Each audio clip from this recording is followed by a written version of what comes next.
Hi, this is Steve with NE Family Lights. If you're new, welcome. If you're not, welcome back.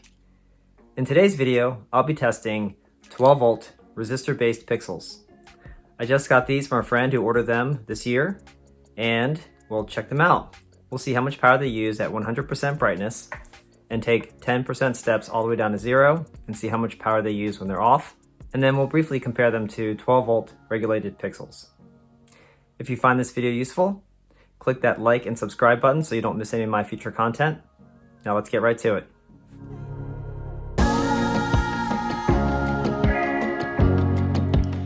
So first we're looking at a screenshot of the pixel. This is the 12 volt in, and you can see that there are resistors here. There's 3 on this side. Looking at the voltage regulated pixel, here's that side, and you can see that there's a chip here instead of having 3 resistors, and that's how you can tell the difference between resistor-based and regulated pixels.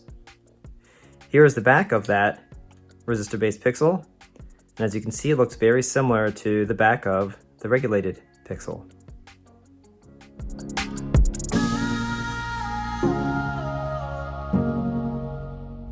Alright, so here's our test setup.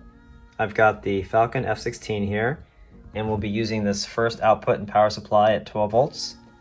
And it's going to be the first output here, going to a test meter so we can see the voltage and current. And I have adapted to the X-Connect pigtail to work for these X-Connect pixels. There's 50 here, and I have a total of 300 pixels. So in addition to testing a bundle of 50, we'll see how much power is used by all 300 pixels and see if we can chain them together, and also test the effective wire gauge of all these pixels.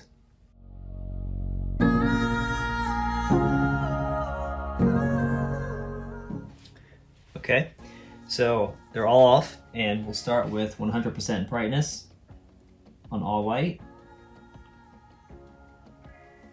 And it is a little bit of voltage loss running across the line from the 12 volt power supply. So we're at 11.7 volts at the start, 1.39 amps.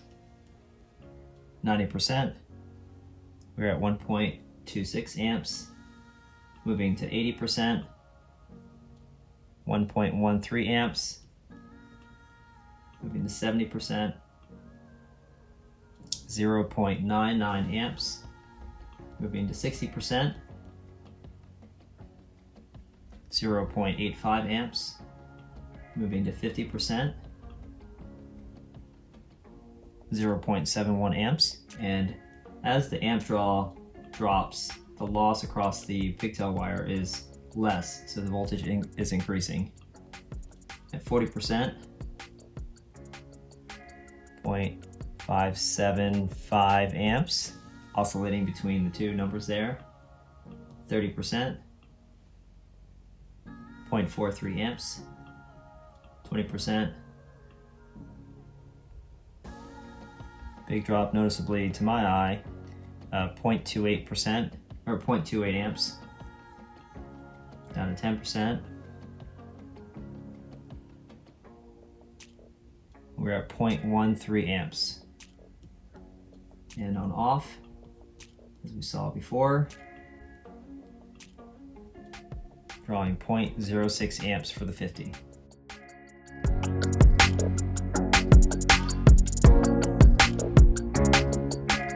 Next, we're going to check a couple of different ways to measure the wire gauge. Since I'm borrowing these from a friend who just got these ordered, I do not want to damage them in any way or cut these wires, and I'm sure he'll thank me later. So what I have is another meter on this end so we can test the voltage at the back end of these 50 pixels. And I don't have a pigtail that works for this, so I've kind of devised this little method here to then connect into the V plus and the ground. And so I've got the wire bent over so that way it makes a nice snug fit into the connector. So we'll put them on here. What I do like about these pixels is that the wires are all labeled. So it says positive, data, negative, and the negative's marked with a hashed line. So that goes right to the pin, so I know I'm safe to put the black into the negative and then the red into the positive. And what I have here is the voltage out across the back half of the 50. So what I'm going to do is turn it on full white, and we'll see how much voltage loss we have across the 50 pixels. All right, so turning them on 100% full white. Let's see what we got. We got 11.7 volts at the beginning, 10.9 volts at the end, drawing 1.4 amps for all 50 pixels. So we have a voltage drop of about 0.8 volts. Next, what we'll do is I have all 6 bundles of 50. So we have 300 pixels, 1, 2, 3, 4, 5, 6. They're all connected together. So that gives us the longest length wire from the beginning to end. And what I'm going to do is test the resistance between the beginning and end for the positive and the beginning to end for the negative wire. That way we can test the electrical performance of these pixels. This first one is the V plus pin. We have 3 ohms. And then we'll try the ground pin.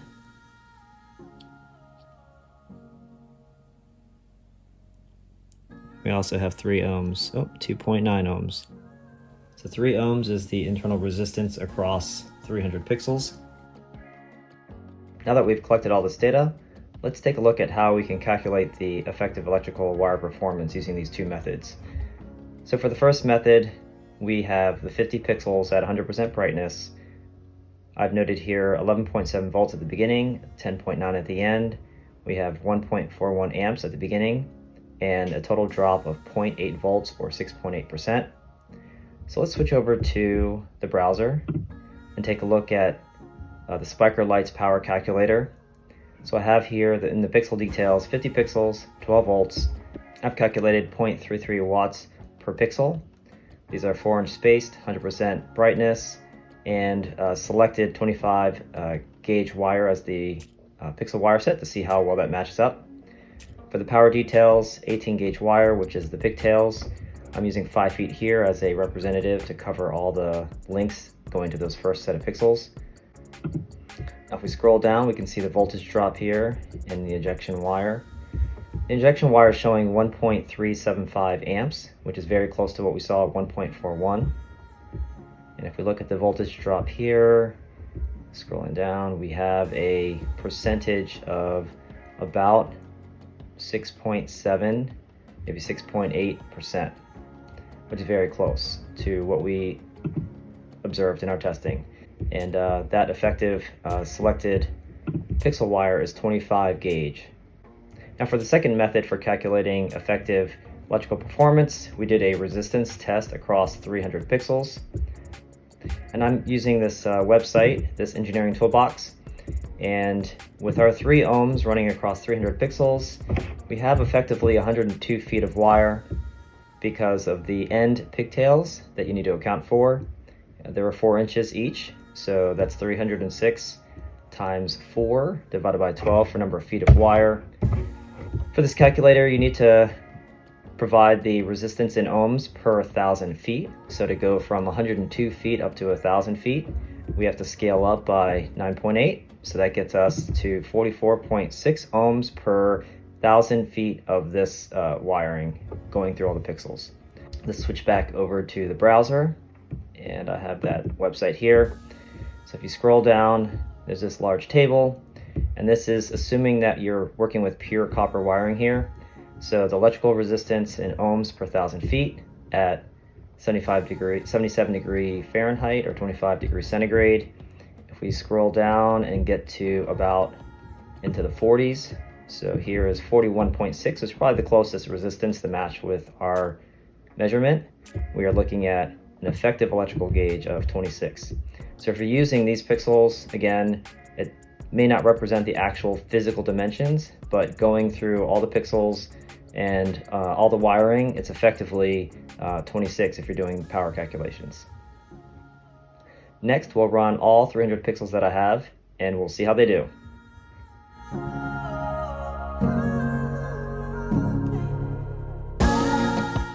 All right, and last but not least, I've got all 300 pixels here, and we know how much a bundle of 50 pixels are using, so we've got all of them on 0, and what I'm going to do is ramp them from 10% and see how high we can go and see if we can get to 100% here with 300 pixels in line and check out the voltage at the beginning and the end, see if there's any color loss, any flickering, and see how much power it pulls. All right, so the first one we have is at 10%. So we have 0.81 amps. We'll move to 20%. Our voltage is dropping towards the back end. We got 1.36 amps. Let's go to 30%. We definitely have some color loss here at the back end. Probably the last 50 pixels are not as bright as the rest, but it's still pretty good. 7.3 volts at the end, 1.78 amps. 40%. And now it looks like the last 100 pixels or so are a little off color. Looks like the red LED is not quite lighting up as bright across these in general. So we're at 6.5 volts at the end, 2.16 amps. Go to 50%. 5.9 volts. Still not getting any flickering, which is very impressive. The color is faded, but they're still working. 2.47 amps. Let's go to 60%. Okay, again, we're at 5.4 volts with no flickering, no data corruption. Again, the discoloration is probably in the last 150 of the 300 and still only drawing 2.75 amps. If I had 600 pixels, this would probably be equivalent to running 600 pixels at 30%. So this is 300 at 60%. So if you're trying to run a bunch of pixels, you could probably run a bunch of these. They're not flickering at all, which is pretty impressive at 5.4 volts. And if you saw the test and the specs of the regulated pixels, those pixels need at least 7 volts in order to maintain both pixel data and color. And so this is definitely more tolerant for voltage loss across the line without experiencing any flickering.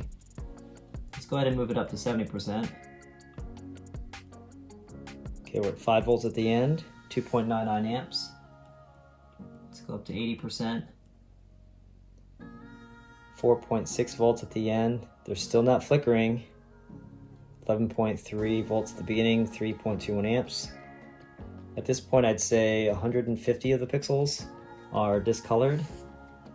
Let's go to 90%. Okay, 4.3 volts at the end, and they're still not flickering. It still looks like we have 150 pixels with lighter color. 3.41 amps. This is equivalent to running, I guess, 900 pixels at 30% brightness. So it's pretty resistant to voltage loss across these resistor-based pixels. And let's go to 100%. Okay, 100%, 3.59 amps, 4.1 volts at the end, and they still would work. So if you have a display that's pretty tolerant for color differences from the beginning to end, it's definitely much whiter at the beginning and much greener to my eye here at the end. All right, now let's take a look at all this data.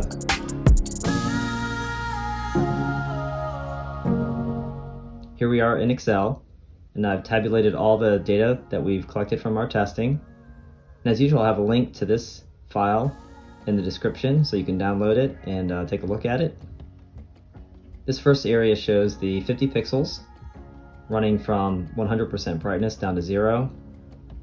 And as you can see, maximum output, the average watts per pixel is 0.325 or about 0.33. As we ran down through the 10% increments, it's pretty linear. So actual percentage of power used is based upon the voltage and the current. And so as the brightness dropped, the voltage also increased because the power is improved. And so the actual power used in this column here, actual watts, is the voltage measured at the beginning times the current. So as we dropped from 100 down to 10, you can see it's pretty close to right on this 10, 90, 82, 71, 61. And when all the pixels, all the LEDs are off, it's still using about 4.4% of the power. and that's so the WS2811 chip and any other components that still have a little bit of power or still drawing some power there. On the right here, I have the results of my 2017 12 volt regulated pixels, and you can see as I ramped from 100% down to 0, the average power per pixel at 100% was 0.622 watts. So comparing this to the newer resistive pixels, it's about a 52% of the old ones. Looking right down the line here, it's just about 50% of the regulated pixels from 2017. And we'll get to looking at why there's a difference there here in a second. Going back to the power being used when all the LEDs are off. So here it's showing we have 4.4% of the resistor-based pixels being used. It's about 14 milliwatts per pixel. On the 12 volt regulated pixels, when I tested those, it was about 31 milliwatts, so about 5% of the maximum power was used when all the LEDs were off. So that's about comparable, anywhere between 4.5% to 5%. What does that mean? So if you have a 10,000 pixel show, scroll down here. What this really means is when you have for example, a 10,000 pixel show and the LEDs are off, so you think everything is powered down. It really isn't powered down. Those pixels are powered. The chips are drawing and consuming some power. And so 10,000 pixels using the resistor base would consume about 144 watts. And that's just the pixels themselves. You've got power supplies, you've got controllers, other things that are going to have some losses in power consumed. So these are just the pixels. Comparatively, a 10,000 pixel 12 volt regulated, the older style pixels would consume about twice as much, 309 watts, when all the LEDs are off. So because of that, I tend to power down all the control boxes that are powering the pixels. I'll leave my show player running to keep the schedule, and then just power everything else down and then power it up before the show starts. So let's get back to looking at the 50% power usage difference between my 2017 regulated pixels and these new 2021 resistor-based pixels. I found on the Do-It-Yourself Christmas wiki page that there is this write-up about pixel efficiency. So in this paragraph it mentions a typical 12 volt DC pixel uses 20 milliamps per LED, so there's 3 colors, so that would be 60 milliamps, plus about 5 and some other milliamps for the WS2811 chip. That would then consume 0.72 watts of power.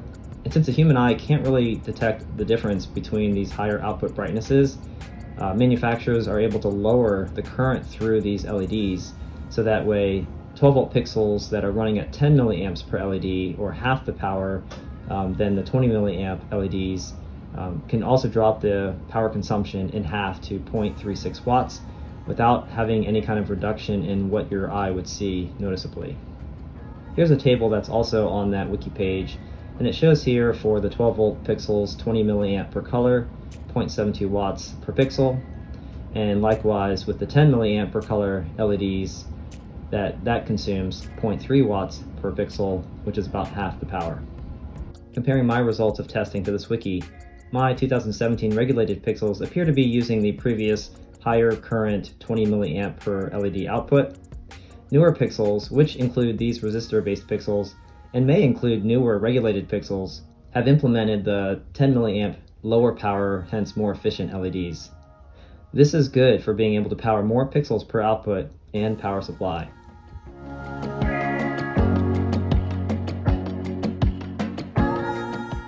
Okay, to wrap this all up, these 12 volt resistor-based pixels consume about 0.33 watts per pixel on full white, and that's about half the power used by my 2017 regulated pixels.